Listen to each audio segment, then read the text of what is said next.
Hi, today I'm going to show you how you can directly translate Chinese on the Rednote app. Now you can change the language settings in the app, but that won't change the captions or the video that's been posted there, right? Because the videos are dictated by the user and some of the user is Chinese. So of course they're gonna post in Chinese. So for example here, if I scroll through the video and I find that most of it is English, right? But there's some posts like this, right?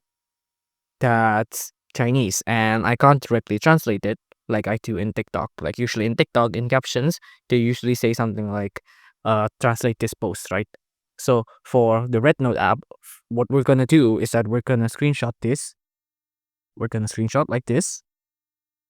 And then once we've screenshotted, we're gonna go to an app called Google Lens, right? So I'm gonna go to Google Lens right now. And on Google Lens, I'm gonna go to the translate section here and I'm gonna pick the screenshot I just picked earlier. And then as you can see, it directly translates the screen there so we can see and understand what has been posted. If you like this video, please consider liking and subscribing.